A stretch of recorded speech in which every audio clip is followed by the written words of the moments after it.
पंजवां सवाल, if 6k is solution of this equation find value of k। ਜੇਕਰ 6k ਦਿੱਤੀ ਗਈ ਸਮੀਕਰਨ ਦਾ ਇੱਕ ਹੀ ਹੱਲ ਹੋਵੇ ਤਾਂ k ਦਾ ਮੁੱਲ ਪਤਾ ਕਰੋ। ਇਸ ਸਵਾਲ ਵਿੱਚ ਆਪਾਂ ਨੂੰ ਇੱਕ ਸਮੀਕਰਨ ਦਿੱਤਾ ਹੋਇਆ, ਇੱਕ ਇਕੁਏਸ਼ਨ ਦਿੱਤੀ ਹੋਈ ਹੈ ਤੇ ਇੱਕ ਪੁਆਇੰਟ ਦਿੱਤਾ ਹੋਇਆ ਆਪਾਂ ਨੂੰ, ਤੇ ਆਪਾਂ ਨੇ ਪਤਾ ਕਰਨਾ ਕਿ ਕਿਆ ਇਹ ਇਸ ਦਾ ਹੱਲ ਹੈ, ਇਸ ਦਾ ਸੋਲੂਸ਼ਨ ਹੈ ਜਾਂ ਨਹੀਂ ਹੈ। ਤੇ ਪਤਾ ਕਿਵੇਂ ਲੱਗਦਾ ਹੁੰਦਾ ਹੈ, ਜਿਹੜਾ ਪਹਿਲਾ ਲਿਖਿਆ ਹੋਇਆ ਅਕਸ਼ਰ ਹੈ, ਪਹਿਲਾ ਲਿਖਿਆ ਹੋਇਆ ਅੱਖਰ ਇਹ x ਐਕਸਿਸ ਦਾ ਹੁੰਦਾ ਹੈ ਤੇ ਇਹ x ਨੂੰ ਡਿਪਿਕਟ ਕਰਦਾ ਹੈ ਤੇ ਇਹ x ਦੀ ਥਾਂ ਤੇ ਪੁੱਟ ਹੋ ਜਾਏਗਾ ਤੇ ਪਿਛਲੇ ਵਾਲਾ y ਦੀ ਥਾਂ ਤੇ ਪੁੱਟ ਹੋ ਜਾਏਗਾ। ਇਹ ਆਪਾਂ ਦੋਨੋਂ ਉਸ ਪੁੱਟ ਕਰ ਦਿੰਦੇ ਹਾਂ। 3 ਗੁਣਾ 6 x ਦੀ ਜਗ੍ਹਾ ਤੇ 6 ਲਿਖਿਆ ਜਾਏਗਾ ਪਲੱਸ y ਦੀ ਥਾਂ ਤੇ k ਆ ਜਾਏਗਾ ਮਾਈਨਸ 22 ਇਕੁਅਲ ਟੂ 0। ਇਹਨੂੰ ਆਪਾਂ ਹੱਲ ਕਰ ਲਾਂਗੇ। 6 ਤੀਏ 18 plus k minus 22 equal to 0। k ਨੂੰ ਐਵੇਂ ਰੱਖਦੇ ਹੋਏ 18 ਮਾਈਨਸ 22 ਮਾਈਨਸ 4 ਬਰਾਬਰ 0। ਮਾਈਨਸ 4 ਨੂੰ ਆਪਾਂ ਸੱਜੇ ਪਾਸੇ ਲੈ ਜਾਵਾਂਗੇ ਇਕੁਅਲ ਟੂ 4। ਇਹ ਆਪਣਾ ਹੱਲ ਆ ਗਿਆ, ਮਤਲਬ ਕਿ k ਦੀ ਵੈਲਿਊ ਆ ਗਈ 4, ਜੋ ਕਿ A ਆਪਸ਼ਨ ਦੇ ਵਿੱਚ ਹੈ ਤੇ ਇਹ ਆਪਣਾ ਸਹੀ ਚੁਣਾਵ ਹੋਏਗਾ। 6ਵਾਂ ਪ੍ਰਸ਼ਨ, which of the following is not a quadratic equation. ਹੇਠ ਦਿੱਤੀਆਂ ਸਮੀਕਰਨਾਂ ਵਿੱਚੋਂ ਕਿਹੜੀ ਦੋ ਘਾਤੀ ਸਮੀਕਰਨ ਨਹੀਂ ਹੈ। ਤਾਂ ਸਭ ਤੋਂ ਪਹਿਲਾਂ ਦੇਖਦੇ ਹਾਂ ਕਿ ਦੋ ਘਾਤੀ ਸਮੀਕਰਨ ਕਿਸ ਤਰ੍ਹਾਂ ਦਾ ਹੁੰਦਾ ਹੈ। ax² plus bx plus c ਬਰਾਬਰ 0। ਇਸ ਦੇ ਵਿੱਚ ਜਿਹੜਾ x ਹੈ ਉਹ ਆਪਣਾ ਵੇਰੀਏਬਲ ਹੈ, a b c ਕੌਂਸਟੈਂਟ ਹੁੰਦੇ ਨੇ। ਜਿਵੇਂ ਆਪਾਂ ਐਗਜ਼ਾਮਪਲ ਲਈਏ ਤਾਂ 5x² ਪਲੱਸ 3x ਪਲੱਸ 2 ਬਰਾਬਰ 0। ਇਹ ਜਿਹੜਾ ਹੈ ਆਪਣੇ ਕੋਲ ਇੱਕ ਦੋ ਘਾਤੀ ਸਮੀਕਰਨ ਹੈ। ਇਸ ਦੇ ਵਿੱਚ x² ਦਾ ਹੋਣਾ ਬਹੁਤ ਜ਼ਰੂਰੀ ਹੈ। ਇਹ ਵਾਲੀ ਟਰਮ ਕਦੇ ਕਦੇ ਮਿਸ ਵੀ ਹੋ ਸਕਦੀਆਂ ਨੇ। ਤਾਂ ਆਪਾਂ ਦੇਖਦੇ ਹਾਂ ਕਿ ਕਿਹੜਾ ਸਮੀਕਰਨ ਦੋ ਘਾਤੀ ਸਮੀਕਰਨ ਬਣਦਾ ਹੈ। ਪਹਿਲੀ ਆਪਸ਼ਨ, ਇਹਨੂੰ ਆਪਾਂ ਨੂੰ ਸੋਲਵ ਕਰਕੇ ਚੈੱਕ ਕਰਨਾ ਪਏਗਾ। ਇਸਦਾ ਆਪਾਂ ਐਲਸੀਐਮ ਲਵਾਂਗੇ, ਇਹ x ਐਲਸੀਐਮ ਆ ਜਾਏਗਾ। x ਐਲਸੀਐਮ ਆਉਣ ਤੋਂ ਬਾਅਦ ਉੱਪਰ ਜਾ ਕੇ ਗੁਣਾ ਹੋਏਗਾ x² ਮਾਈਨਸ 3 ਬਰਾਬਰ 4। x ਨੂੰ ਇੱਧਰ ਲੈ ਜਾਵਾਂਗੇ, x² ਮਾਈਨਸ 3 ਬਰਾਬਰ 4x। ਤਾਂ ਇਹਨੂੰ ਜੇ ਇੱਧਰ ਲਿਆਈਏ x² ਮਾਈਨਸ 4x ਮਾਈਨਸ 3 ਬਰਾਬਰ 0। ਤੁਸੀਂ ਦੇਖ ਸਕਦੇ ਹੋ ਇਹ ਇसी ਤਰ੍ਹਾਂ ਦਾ ਇੱਕ ਸਮੀਕਰਨ ਬਣ ਗਿਆ। ਤਾਂ ਮਤਲਬ ਕਿ ਇਹ ਦੋ ਘਾਤੀ ਸਮੀਕਰਨ ਹੈ। ਤੇ ਆਪਾਂ ਕੀ ਲੱਭਣਾ ਹੈ, ਕਿਹੜਾ ਨਹੀਂ ਹੈ। ਤਾਂ ਆਪਾਂ ਨੂੰ ਦੂਜਾ ਵੀ ਦੇਖਣਾ ਪਏਗਾ। ਦੂਜੇ ਵਿੱਚ ਆਪਾਂ ਫਿਰ ਐਲਸੀਐਮ ਲਵਾਂਗੇ। ਐਲਸੀਐਮ ਲੈਣ ਤੋਂ ਬਾਅਦ ਇਹ ਬਣ ਜਾਊਗਾ 3x² ਮਾਈਨਸ 5 ਬਟੇ x ਬਰਾਬਰ x²। ਇਹ x ਇੱਧਰ ਜਾਏਗਾ, 3x² ਮਾਈਨਸ 5 ਬਰਾਬਰ x³ ਪਾਵਰ 3 ਆ ਗਈ, ਜੋ ਕਿ ਕੱਟਦੀ ਵੀ ਨਹੀਂ ਪਈ। ਇਸ ਦਾ ਮਤਲਬ ਹੈ ਆਪਣਾ B ਆਂਸਰ ਹੋਣਾ ਚਾਹੀਦਾ ਹੈ, ਬਿਲਕੁਲ ਸਹੀ। ਚਾਹੋ ਤਾਂ ਤੁਸੀਂ ਤੀਜਾ ਔਰ ਚੌਥਾ ਆਪਸ਼ਨ ਚੈੱਕ ਕਰ ਸਕਦੇ ਹੋ। ਇਹਦਾ ਆਪਸ਼ਨ ਆ ਜਾਊਗੀ ਐਲਸੀਐਮ ਲੈਣ ਤੋਂ ਬਾਅਦ x² ਪਲੱਸ 1 ਬਟੇ x ਬਰਾਬਰ 4, x² ਪਲੱਸ 1 ਬਰਾਬਰ 4x। ਤੁਸੀਂ ਦੇਖ ਸਕਦੇ ਹੋ 4x ਨੂੰ ਇੱਧਰ ਲਿਆਉਣ ਤੋਂ ਬਾਅਦ ਇਹ ਇसी ਤਰ੍ਹਾਂ ਦਾ ਸਮੀਕਰਨ ਬਣ ਜਾਏਗਾ। ਮਤਲਬ ਕਿ ਇਹ ਵੀ ਇੱਕ ਦੋ ਘਾਤੀ ਸਮੀਕਰਨ ਹੈ। ਇਹ ਆਪਣਾ ਆਂਸਰ ਨਹੀਂ ਹੈ, ਆਂਸਰ ਆਪਣਾ B ਹੀ ਹੈ। ਇੱਧਰ ਵੀ ਤੁਸੀਂ ਦੇਖੋ x² ਮਾਈਨਸ 3, ਇਹਨੂੰ ਇੱਧਰ ਲੈ ਜਾਈਏ ਜੇ 4x² ਮਾਈਨਸ x² 3x² ਹੋ ਜਾਏਗਾ ਮਾਈਨਸ 4x ਪਲੱਸ 3 ਬਰਾਬਰ 0। ਇਹ ਵੀ ਇੱਕ ਦੋ ਘਾਤੀ ਸਮੀਕਰਨ ਬਣ ਜਾਂਦਾ ਹੈ। ਤਾਂ B ਆਪਣਾ ਸਹੀ ਚੁਣਾਵ ਹੋਏਗਾ। ਅਗਲਾ ਪ੍ਰਸ਼ਨ, ਫਾਈਂਡ ਦ ਕਾਮਨ ਡਿਫਰੈਂਸ ਇਨ ਦ ਗਿਵਨ AP। ਦਿੱਤੀ ਹੋਈ AP ਦਾ ਸਾਂਝਾ ਅੰਤਰ ਦੱਸੋ। ਆਪਾਂ ਨੂੰ ਇੱਕ AP ਦਿੱਤੀ ਹੋਈ ਹੈ 3 1 ਮਾਈਨਸ 1 ਮਾਈਨਸ 3। ਤਾਂ ਆਪਾਂ ਨੇ ਇਸ ਦਾ ਸਾਂਝਾ ਅੰਤਰ ਮਤਲਬ ਕਾਮਨ ਡਿਫਰੈਂਸ ਪਤਾ ਕਰਨਾ ਹੈ। ਤੇ ਕਾਮਨ ਡਿਫਰੈਂਸ ਨਿਕਾਲਣ ਲਈ ਆਪਾਂ ਕੀ ਕਰਦੇ ਹੁੰਦੇ ਹਾਂ, ਸੈਕਿੰਡ ਟਰਮ ਦੇ ਵਿੱਚੋਂ ਫਸਟ ਟਰਮ ਆਪਾਂ ਮਾਈਨਸ ਕਰ ਦਿੰਦੇ ਹਾਂ। ਸੈਕਿੰਡ ਟਰਮ ਹੈ ਉਰੇ 1, ਫਸਟ ਟਰਮ ਹੈ 3, 1 ਮਾਈਨਸ 3 ਆ ਗਿਆ ਮਾਈਨਸ 2। ਬੱਚੋ ਧਿਆਨ ਰੱਖਣਾ, ਬੱਚੇ ਗਲਤੀ ਕੀ ਹੁੰਦੀ ਹੈ, 1 ਮਾਈਨਸ 3 ਬੱਚੇ ਜਲਦੀ 2 ਲਿਖ ਜਾਂਦੇ ਆ। ਤਾਂ ਮਾਈਨਸ ਕਰਨ ਲੱਗੇ ਜਿਹੜਾ ਟਰਮ ਬੜੀ ਹੁੰਦੀ ਹੈ ਉਸੀ ਦਾ ਸਾਈਨ ਆਏਗਾ, ਤਾਂ ਮਾਈਨਸ 2 ਆਏਗਾ। ਤਾਂ B ਆਪਣਾ ਸਹੀ ਚੁਣਾਵ ਹੈ। ਅਗਲਾ ਸਵਾਲ ਹੈ, what are the coordinates of a point on x axis. x ਧੁਰੇ ਤੇ ਮੌਜੂਦ ਕਿਸੇ ਬਿੰਦੂ ਦੇ ਨਿਰਦੇਸ਼ ਅੰਕ ਕੀ ਹੋਣਗੇ।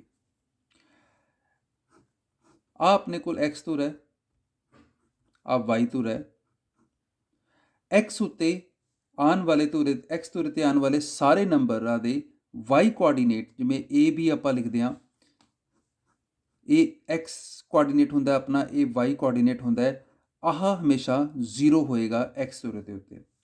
ਤਾਂ ਆਪਣੇ ਕੋਲ ਪੁਆਇੰਟ ਜਿਹੜਾ ਆਏਗਾ ਉਹ ਇਸ ਤਰ੍ਹਾਂ ਦੇ ਆਉਣਗੇ, ਜਿਵੇਂ 3 0 2 0 -1 0, ਮਤਲਬ ਕਿ y 0 ਆਏਗਾ। ਤਾਂ ਆਪਣਾ ਇਹ ਆਪਸ਼ਨ ਸਹੀ ਚੁਣਾਵ ਹੈ। ਅਗਲਾ ਸਵਾਲ, 9 second square a minus 9 ten square a the value ਕਿਸ ਦੇ ਬਰਾਬਰ ਹੋਏਗੀ? ਤਾਂ ਇਸ ਦੇ ਵਿੱਚੋਂ ਆਪਣੇ ਕੋਲ 3 ਆਇਡੈਂਟੀਟੀਆਂ ਹੁੰਦੀਆਂ। ਇੱਕ ਤਾਂ ਹੁੰਦੀ ਹੈ sine square x plus cos square x equal to 1, ਦੂਜੀ ਹੁੰਦੀ ਹੈ secant square x minus tan square x equal to 1, ਤੀਸਰੀ ਹੁੰਦੀ ਹੈ cosecant square x minus cot square x equal to 1। ਇਹ ਆਪਣੇ ਕੋਲ 3 ਆਇਡੈਂਟੀਟੀਆਂ ਹੁੰਦੀਆਂ। ਹੁਣ ਇਹ ਹੈ 9 secant square minus 9 ten square. ਇਸ ਦੇ ਵਿੱਚੋਂ ਜੇ ਮੈਂ 9 ਕਾਮਨ ਲੈ ਲਾਂ ਤਾਂ ਇਹ ਬਣ ਜਾਊਗਾ secant square a minus tan square a। ਆ 9 ਕਾਮਨ ਕਰ ਲਿਆ, ਬਰਾਬਰ 9 secant square minus tan square, secant square minus tan square ਹੁੰਦਾ 1, ਤਾਂ 9 ਗੁਣਾ 1 ਆ ਗਿਆ ਆਪਣੇ ਕੋਲ 9। ਤਾਂ ਆਪਣੀ ਪਹਿਲੀ ਆਪਸ਼ਨ ਵੀ ਨਹੀਂ, ਦੂਜੀ ਵੀ ਨਹੀਂ, ਆਪਣੇ ਕੋਲ ਤੀਸਰੀ ਆਪਸ਼ਨ ਬਿਲਕੁਲ ਸਹੀ ਚੁਣਾਵ ਹੈ। 10ਵਾਂ ਸਵਾਲ ਹੈ, what is the value of sign a in given triangle ABC? ਇੱਕ ABC ਟ੍ਰਾਇੰਗਲ ਦੇ ਵਿੱਚ ਆਪਾਂ ਨੇ ਸਾਈਨ a ਦਾ ਮੁੱਲ ਪਤਾ ਕਰਨਾ ਹੈ। ਸਾਈਨ a ਦਾ ਮੁੱਲ ਕੀ ਹੋਏਗਾ ਤ੍ਰਿਭੁਜ ABC ਦੇ ਵਿੱਚ? ਤਾਂ ਇਸ ਦੇ ਲਈ ਬੱਚੋ ਆਪਾਂ ਨੂੰ ਪਤਾ ਹੈ ਕਿ ਸਾਈਨ ਜੋ ਹੁੰਦਾ ਹੈ ਉਹ ਆਪਣੇ ਕੋਲ ਪਰਪੈਂਡੀਕੂਲਰ ਅਪੋਨ ਹਾਈਪੋਟਨਿਊਸ ਹੁੰਦਾ ਹੈ, ਲੰਬ ਬਟੇ ਕਰਨ। ਤਾਂ ਜਿਹੜੀ 90 ਡਿਗਰੀ ਦੇ ਸਾਹਮਣੇ ਵਾਲੀ ਸਾਈਡ ਹੁੰਦੀ ਹੈ ਇਹਨੂੰ ਆਪਾਂ ਕਰਨ ਕਹਿੰਦੇ ਹਾਂ, ਮਤਲਬ ਕਿ ਹਾਈਪੋਟਨਿਊਸ ਕਹਿੰਦੇ ਹਾਂ। ਅਤੇ ਜਿਹੜਾ ਐਂਗਲ ਦਿੱਤਾ ਹੋਵੇ, ਜਿਵੇਂ ਉਰੇ ਆਪਾਂ ਨੂੰ ਸਾਈਨ A ਦਿੱਤਾ ਹੋਇਆ ਹੈ, ਤਾਂ ਇਹ ਆਪਣੇ ਕੋਲ ਅਗਲੇ ਪਾਸੇ 'ਤੇ ਹੈ, ਤਾਂ 90 ਡਿਗਰੀ ਦੇ ਸਾਹਮਣੇ ਵਾਲੇ ਹੋ ਗਿਆ ਇਹ ਹਾਈਪੋਟਨਿਊਸ। ਐਂਗਲ ਦੇ ਨਾਲ ਵਾਲਾ ਆਪਣੇ ਕੋਲ ਹੋ ਗਿਆ ਲੰਬ ਆਧਾਰ, ਇਹ ਹੋ ਗਿਆ ਬੇਸ, ਅਤੇ ਆਹ ਵਾਲੀ ਸਾਈਡ ਹੋ ਗਈ ਆਪਣੇ ਕੋਲ ਲੰਬ। ਇੱਕ ਵਾਰ ਦੁਬਾਰਾ, 90 ਡਿਗਰੀ ਦੇ ਸਾਹਮਣੇ ਵਾਲਾ ਹੁੰਦਾ ਕਰਨ ਹਾਈਪੋਟਨਿਊਸ, ਜਿਹੜਾ ਐਂਗਲ ਦਿੱਤਾ ਹੋਏ ਉਹਦੇ ਨਾਲ ਵਾਲੀ ਭੁਜਾ ਹੋ ਜਾਂਦੀ ਹੈ ਆਧਾਰ ਮਤਲਬ ਬੇਸ, ਅਤੇ ਬਚ ਗਈ ਜਿਹੜੀ ਤੀਜੀ ਇਹ ਹੋ ਜਾਂਦੀ ਹੈ ਲੰਬ। ਤਾਂ ਸਾਈਨ ਦਾ ਫਾਰਮੂਲਾ ਹੁੰਦਾ ਪਰਪੈਂਡੀਕੂਲਰ ਅਪੋਨ ਹਾਈਪੋਟਨਿਊਸ। ਤਾਂ ਉਰੇ ਪਰਪੈਂਡੀਕੂਲਰ ਹੋ ਗਿਆ BC ਅਤੇ ਹਾਈਪੋਟਨਿਊਸ ਹੋ ਗਿਆ AC। ਸੋ BC ਅਪੋਨ AC ਮਤਲਬ ਕਿ C ਹੀ ਆਪਣਾ ਬਿਲਕੁਲ ਸਹੀ ਚੁਣਾਵ ਹੋਏਗਾ। ਅਗਲਾ ਸਵਾਲ ਹੈ, find the ratio of surface area and volume of sphere. ਗੋਲੇ ਦੀ ਸਤ੍ਹਾ ਦੇ ਖੇਤਰਫਲ ਅਤੇ ਘਨਫਲ ਦਾ ਅਨੁਪਾਤ ਕੀ ਹੋਵੇਗਾ? ਸਤ੍ਹਾ ਦਾ ਖੇਤਰਫਲ ਅਤੇ ਘਨਫਲ, ਇਹਨਾਂ ਦਾ ਬੱਚੇ ਫਾਰਮੂਲਾ ਹੁੰਦਾ ਹੈ, ਸਤ੍ਹਾ ਦਾ ਖੇਤਰਫਲ ਦਾ ਫਾਰਮੂਲਾ ਸਭ ਤੋਂ ਪਹਿਲਾਂ ਹੁੰਦਾ 4 ਪਾਈ r square, surface area of sphere, ਅਤੇ 4/3 ਪਾਈ r ਕਿਊਬ ਆਪਣੇ ਕੋਲ ਫਾਰਮੂਲਾ ਹੁੰਦਾ ਹੈ ਵੋਲੀਅਮ ਦਾ, ਮਤਲਬ ਕਿ ਘਨਫਲ ਦਾ। ਅਤੇ ਉਹਨੇ ਪੁੱਛਿਆ ਕਿ ਸਤ੍ਹਾ ਦਾ ਖੇਤਰਫਲ ਅਤੇ ਘਨਫਲ ਦਾ ਅਨੁਪਾਤ, ਅਨੁਪਾਤ ਮਤਲਬ ਕਿ ਆਪਾਂ ਨੇ ਅਨੁਪਾਤ ਪਤਾ ਕਰਨਾ ਹੈ। ਤਾਂ ਇਹਨਾਂ ਦੋਨਾਂ ਨੂੰ ਆਪਾਂ ਭਾਗ ਕਰ ਲੈਂਦੇ ਹਾਂ, 4 ਪਾਈ r ਸਕੁਏਅਰ ਬਟੇ 4/3 ਪਾਈ r ਕਿਊਬ। 4 ਨਾਲ 4 ਕੱਟ ਜੂਗਾ, ਪਾਈ ਨਾਲ ਪਾਈ ਕੱਟ ਜੂਗਾ, ਉੱਪਰ r ਸਕੁਏਅਰ ਹੈ, ਨੀਚੇ r ਕਿਊਬ ਹੈ, ਇਹ ਵੀ ਕੱਟ ਕੇ r ਆ ਜੂਗਾ। ਤਾਂ ਆਪਣੇ ਕੋਲ ਕੀ ਬਚਿਆ, ਆ 3 ਉੱਪਰ ਚਲਾ ਜਾਏਗਾ, 3/r, ਮਤਲਬ ਕਿ ਆਪਣਾ ਸਹੀ ਜਵਾਬ ਹੋਏਗਾ 3:r। ਤਾਂ ਆਪਣੇ ਕੋਲ ਇਹ ਆਪਸ਼ਨ ਸਹੀ ਹੋਏਗਾ ਇਸ ਦੇ ਲਈ। 12ਵਾਂ ਪ੍ਰਸ਼ਨ, which of the following diagram show tangent to a circle. ਹੇਠ ਦਿੱਤਿਆਂ ਵਿੱਚੋਂ ਕਿਹੜੀ ਆਕ੍ਰਿਤੀ ਚੱਕਰ ਦੀ ਸਪਰਸ਼ ਰੇਖਾ ਨੂੰ ਦਰਸਾਉਂਦੀ ਹੈ?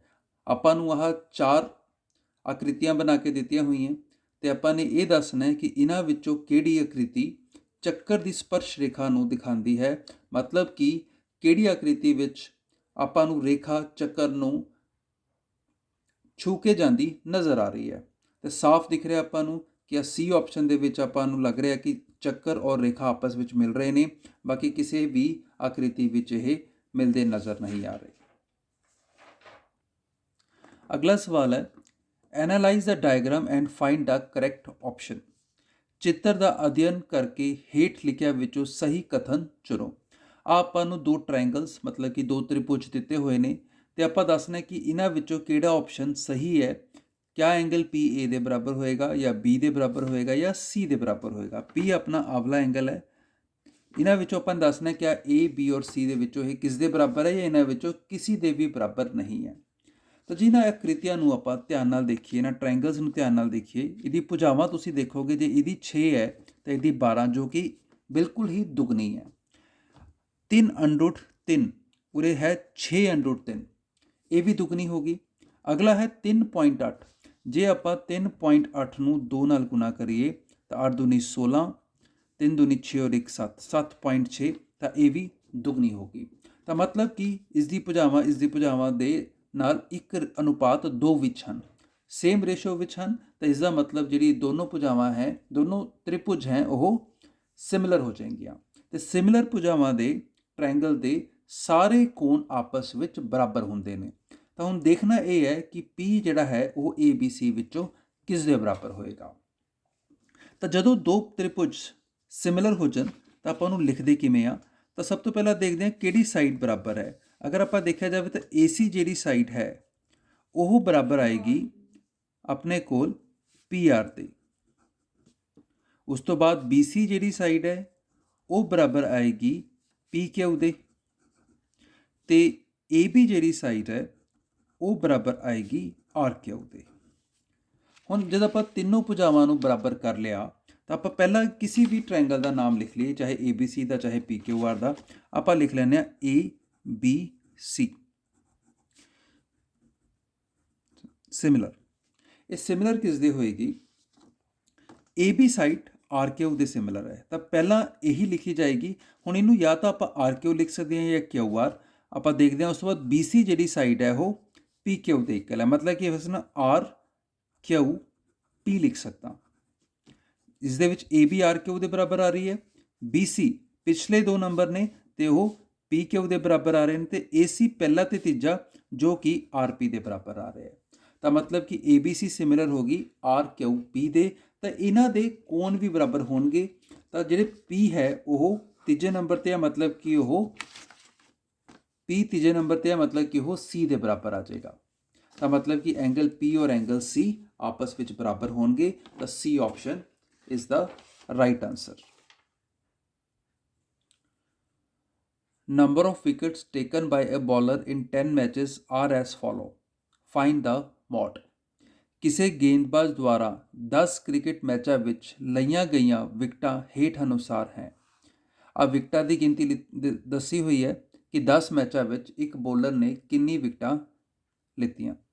ਤਾਂ ਆਪਾਂ ਨੇ ਕੀ ਪਤਾ ਕਰਨਾ ਹੈ? ਮੋਡ ਮਤਲਬ ਕਿ ਬਹੁਲਕ ਪਤਾ ਕਰਨ ਲਈ ਬਸ ਆਪਾਂ ਇਹੀ ਦੇਖਣਾ ਹੁੰਦਾ ਕਿ ਕਿਹੜੀ ਸੰਖਿਆ ਬਾਰ-ਬਾਰ ਆ ਰਹੀ ਹੈ ਔਰ ਸਭ ਤੋਂ ਜ਼ਿਆਦਾ ਬਾਰ ਆ ਰਹੀ ਹੈ। ਤੇ ਜੇ ਆਪਾਂ ਇਸ ਸੰਖਿਆ ਵਿੱਚ ਦੇਖੀਏ 2 ਆਪਾਂ ਨੂੰ 3 ਵਾਰੀ ਮਿਲ ਰਿਹਾ, ਬਾਕੀ ਕੋਈ ਵੀ ਸੰਖਿਆ ਆਪਾਂ ਨੂੰ 3 ਵਾਰ ਨਹੀਂ ਮਿਲ ਰਹੀ। ਜਿਵੇਂ ਉਰੇ 3 ਨੂੰ ਦੇਖੀਏ ਤਾਂ ਇਹ 2 ਵਾਰ ਆ ਰਿਹਾ ਹੈ, ਬਾਕੀ ਸਾਰੀ ਸੰਖਿਆਵਾਂ 1 ਜਾਂ 2 ਵਾਰ ਹੈ। ਤਾਂ ਆਪਣੇ ਕੋਲ 2 ਸਭ ਤੋਂ ਜ਼ਿਆਦਾ ਵਾਰ ਆਇਆ, ਤਾਂ 2 ਆਪਣਾ ਆਨਸਰ ਹੋਏਗਾ।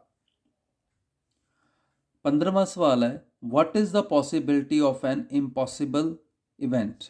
ਕਿਸੇ ਅਸੰਭਵ ਘਟਨਾ ਦੇ ਵਾਪਰਨ ਦੀ ਸੰਭਾਵਨਾ ਕਿੰਨੀ ਹੁੰਦੀ ਹੈ? ਸੰਭਾਵਨਾ ਮਤਲਬ ਪ੍ਰੋਬੇਬਿਲਿਟੀ, ਉਰੇ ਵੀ ਪ੍ਰੋਬੇਬਿਲਿਟੀ ਹੀ ਆਏਗਾ ਬੱਚੋ, ਪੋਸੀਬਿਲਿਟੀ ਨਹੀਂ, ਪ੍ਰੋਬੇਬਿਲਿਟੀ ਕਰ ਲਈ ਉਸ ਨੂੰ। ਕਿਸੇ ਅਸੰਭਵ ਘਟਨਾ ਦੇ ਵਾਪਰਨ ਦੀ ਸੰਭਾਵਨਾ ਕਿੰਨੀ ਹੁੰਦੀ ਹੈ? ਅਸੰਭਵ ਘਟਨਾ ਦੇ ਵਾਪਰਨ ਦੀ ਸੰਭਾਵਨਾ 0 ਹੁੰਦੀ ਹੈ ਬੱਚੋ। ਇਹਦੀ ਕੋਈ ਵੀ ਪੋਸੀਬਿਲਿਟੀ ਨਹੀਂ ਹੁੰਦੀ। ਜੋ ਚੀਜ਼ ਅਸੰਭਵ ਹੀ ਹੈ ਉਹ ਕਿਵੇਂ ਵਾਪਰੇਗੀ? ਉਹ ਵਾਪਰ ਹੀ ਨਹੀਂ ਸਕਦੀ, ਤਾਂ ਉਹਦੇ ਹੋਣ ਦੀ ਪੋਸੀਬਿਲਿਟੀ ਹੈ 0। 16ਵਾਂ ਪ੍ਰਸ਼ਨ ਹੈ ਆਪਣੇ ਕੋਲ, if the circumference and area of circle are numerically equal than radius of that circle is. ਜੇਕਰ ਇੱਕ ਚੱਕਰ ਦਾ ਪਰਿਮਾਪ ਅਤੇ ਖੇਤਰਫਲ ਸੰਖਿਆਤਮਕ ਰੂਪ ਵਿੱਚ ਬਰਾਬਰ ਹੈ ਤਾਂ ਉਸ ਚੱਕਰ ਦਾ ਅਰਧ ਵਿਆਸ ਕਿੰਨਾ ਹੋਏਗਾ? ਸਭ ਤੋਂ ਪਹਿਲਾਂ ਆਪਾਂ ਸਮਝਦੇ ਹਾਂ ਕਿ ਸੰਖਿਆਤਮਕ ਰੂਪ ਵਿੱਚ ਬਰਾਬਰ ਹੋਣ ਦਾ ਮਤਲਬ ਕਿ ਨੂਮੈਰੀਕਲੀ ਇਕੁਅਲ ਹੋਣ ਦਾ ਕੀ ਮਤਲਬ ਹੈ? ਸਰਕਮਫਰੈਂਸ ਤੇ ਏਰੀਆ। ਸਰਕਮਫਰੈਂਸ ਸਰਕਲ ਦਾ ਹੁੰਦਾ 2πr ਤੇ ਏਰੀਆ ਹੁੰਦਾ πr²। इस संख्यात्मक रूप ਵਿੱਚ ਬਰਾਬਰ ਹੋਣ ਦਾ ਮਤਲਬ ਕੀ ਹੈ? ਇਹਦਾ ਯੂਨਿਟ ਹੈ ਸੈਂਟੀਮੀਟਰ ਜਾਂ ਮੀਟਰ ਜੋ ਵੀ ਹੈ, ਇਸ ਦਾ ਸੈਂਟੀਮੀਟਰ ਸਕੁਅਰ। ਇਹ ਸਕੁਅਰ ਯੂਨਿਟ ਹੈ, ਇਹ ਆਪਣੇ ਕੋਲ ਵਿਦਆਊਟ ਸਕੁਅਰ ਸਿੰਪਲ ਯੂਨਿਟ ਹੈ। ਤੇ ਇਹ ਦੋਨੋਂ ਬਰਾਬਰ ਨਹੀਂ ਹੋ ਸਕਦੇ। ਸੰਖਿਆਤਮਕ ਰੂਪ ਦੇ ਵਿੱਚ ਮਤਲਬ ਹੈ ਕਿ ਮੰਨ ਲਓ ਇਹ 5 ਸੈਂਟੀਮੀਟਰ ਹੈ ਤੇ ਇਹ 5 ਸੈਂਟੀਮੀਟਰ ਸਕੁਅਰ ਹੈ, ਤਾਂ ਆਹ ਵੈਲਿਊ ਬਰਾਬਰ ਹੈ। ਜੇ ਇਹ ਵੈਲਿਊ ਬਰਾਬਰ ਹੈ, ਇਸ ਦਾ ਮਤਲਬ ਹੈ ਕਿ 2πr ਜਿਹੜਾ ਹੈਗਾ ਉਹ πr ਸਕੁਅਰ ਦੇ ਬਰਾਬਰ ਹੈ। ਤੇ πr ਸਕੁਅਰ ਦੇ ਬਰਾਬਰ ਹੋਣ ਤੋਂ ਆਪਾਂ ਨੂੰ ਪਾਈ ਕੱਟਦਾ ਨਜ਼ਰ ਆ ਰਿਹਾ ਉਰੇ, ਤੇ r ਵੀ ਕੱਟਦਾ ਨਜ਼ਰ ਆ ਰਿਹਾ। ਇੱਕ r ਕੱਟ ਜੂਗਾ, ਮਤਲਬ ਕਿ ਇੱਧਰੋਂ ਬਚੇਗਾ 2 ਤੇ ਉੱਧਰੋਂ ਬਚੇਗਾ r, ਤਾਂ r ਦਾ ਮੁੱਲ ਕਿੰਨਾ ਆ ਗਿਆ? 2। ਤਾਂ ਆਪਣੇ ਕੋਲ r ਦਾ ਮੁੱਲ ਆਇਆ 2 ਇਕਾਈਆਂ। ਇਹ ਆਪਣਾ ਸਹੀ ਜਵਾਬ ਹੋਏਗਾ। ਇਸੇ ਦੇ ਨਾਲ ਆਪਣਾ ਪਹਿਲਾ ਪ੍ਰਸ਼ਨ, ਜਿਹਦੇ ਵਿੱਚ ਕਿ 16 ਕੁਐਸਚਨ ਪੁੱਛੇ ਗਏ ਸੀ, ਉਹ ਪੂਰਾ ਹੋ ਗਿਆ। MCQ ਇੱਥੇ ਖਤਮ ਹੁੰਨੇ ਹੈ। MCQ ਤੋਂ ਬਾਅਦ ਬੱਚਿਓ ਆਪਣੇ ਕੋਲ ਦੂਜਾ ਪ੍ਰਸ਼ਨ ਹੈ ਟਰੂ ਫਾਲਸ ਦਾ। ਹੇਠ ਲਿਖੇ ਸਵਾਲਾਂ ਵਿੱਚੋਂ ਆਪਾਂ ਨੇ ਸਹੀ ਗਲਤ ਦਾ ਚੁਣਾਵ ਕਰਨਾ ਹੈ। ਅਗਲਾ ਪਹਿਲਾ ਸਵਾਲ ਹੈ ਆਪਣੇ ਵਿੱਚ,